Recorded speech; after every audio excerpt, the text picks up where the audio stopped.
भयावह घटना है 75 साल के व्यक्ति को निर्मम हत्या कर देना।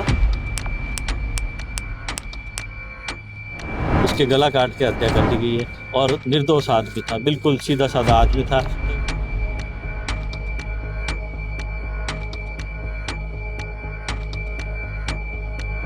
ये सिंघम नाम से अपने आप को मानते हैं और आज आपने वार्तालाप के लिए नहीं आए। अगर गिरफ्तार नहीं होगा आंदोलन आज उग्र करेंगे हम।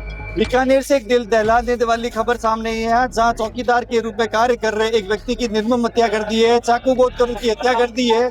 इस घटना को लेकर कहीं ना कहीं उनके परिजनों में आक्रोश है। मृतक का नाम भवरलाल बताया जा रहा है कि 2 दिन ही पहले शिवबाड़ी क्षेत्र में वो एक चौकीदार के लिए नियुक्त हुआ था, वहां पर काम कर रहा था, मगर अगले दिन उसकी है जो एक लाश पड़ी मिली, इसको लेकर वहां पर परिजनों में आक्रोश है। मोर्चरी के आगे धरना लगाकर बैठ गए।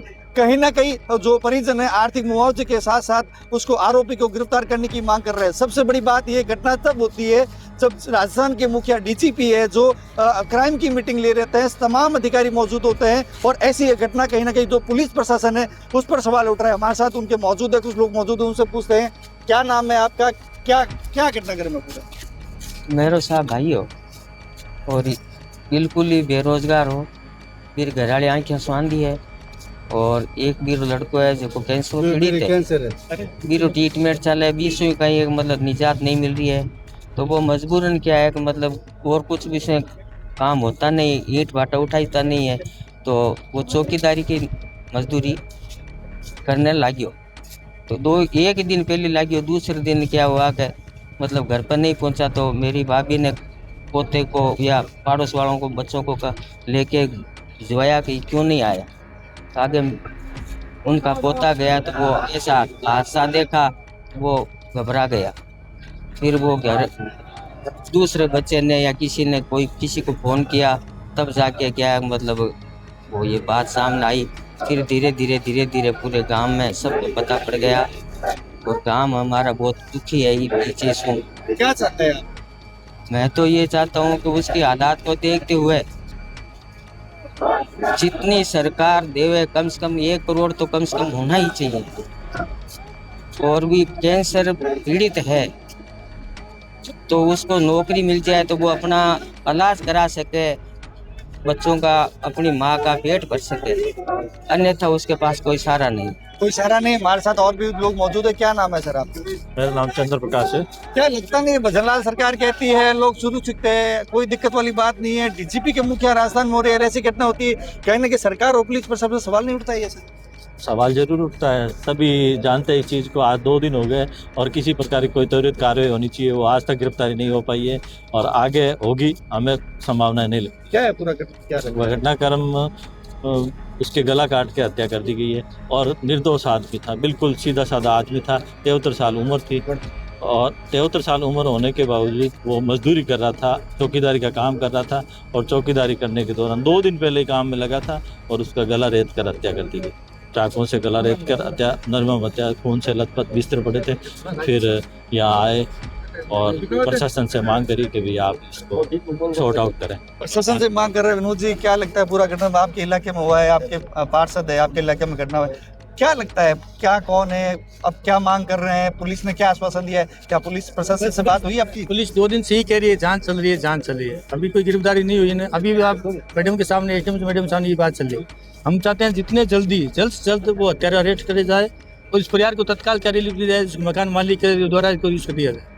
तो ये यहाँ उसकी पत्नी बैठी है, नेत्रीन यहाँ पे हमारे साथ बैठी है, इससे ज़्यादा क्या दुख हो सकता है? अब क्या चाहते हैं आप? हम ये चाहते हैं इस परिवार को तत्कालीन जो सहायता दी जाए, इस परिवार को एक नौकरी, सरकारी नौकरी दी जाए, 1 करोड़ का मुआवजा दिया जाए, ये हम चाहते हैं। इनके सामने हमारे साथ और क्या मैं राजेंद्र प्रसाद धवल, उपाध्यक्ष अखिल भारतीय रेगर महासभा बीकानेर जिला शाखा। भंवरलाल जी रेगर मुस्लिम परिवार का निर्मम हत्या कर दी गई है।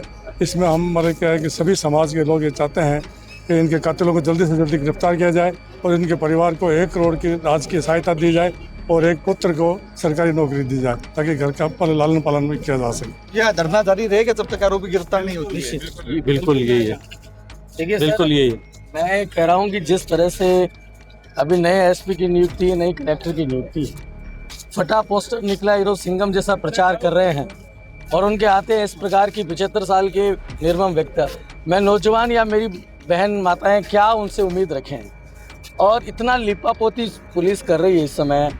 आप बताइए 50 घंटे से बोलो सीसीटीवी चेक कर रहे हैं, ये पुलिस का काम है अभी तक। और आपके पास इतनी इंटेलिजेंस इन्वेस्टिगेशन टीम है, आप हेड क्वार्टर में बैठे हैं, आप डिवीजन हेड क्वार्टर में बैठे हैं और ऐसी बात आज सीआई और ये आज सब कर रहे हैं। कल आए, आज अभी आए तो इन्होंने ज्ञापन ले लिया, आज ज्ञापन ले लिया। हम ज्ञापन देने थोड़े बैठे हैं, हम न्याय के लिए बात बैठे, हम न्याय चाहिए, हमें नौकरी बात की बात है, गिरफ्तार होने चाहिए। अगर गिरफ्तार नहीं होगा आंदोलन आज उग्र करेंगे हम। और हम चेता देते आपको, मैं पवन कुमार बता देता हूँ, आज आमरण अनशन के लिए तैयार हूँ मैं। ये बहुत भयावह घटना है, 75 साल के व्यक्ति को निर्मम हत्या कर देना, ये प्रशासन पर और समाज पर कलंक है। ये सिंघम नाम से अपने आप को मानते हैं और आज आप में वार्तालाप के लिए नहीं आए। ये अपने आप को, ये समाज का तो फेलियर है, सिस्टम का फेलियर है, सरकार इसमें पूरी तरह से नाकाब है। और मैं कह रहा हूँ बीकानेर क्राइम का सबसे बड़ा गढ़ बन चुका है।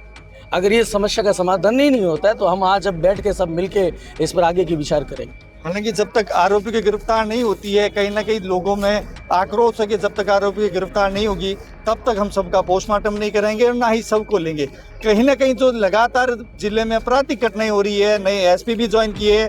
सबसे बड़ी बात है कि जो डीजीपी जो राजस्थान का मुख्य होता है वो आपराधिक घटनाओं को लेकर, क्राइम की घटनाओं को लेकर जिले के मुखियाओं के साथ बैठक लेता है और ऐसी घटना होता कहीं ना कहीं पुलिस पर सवाल उठता है। फिलहाल लोगों में आक्रोश है, जब तक आरोपी की गिरफ्तार नहीं होती है और उनको मुआवजा और सरकारी नौकरी नहीं मिलती है तब तक ये धरना जारी रहेगा।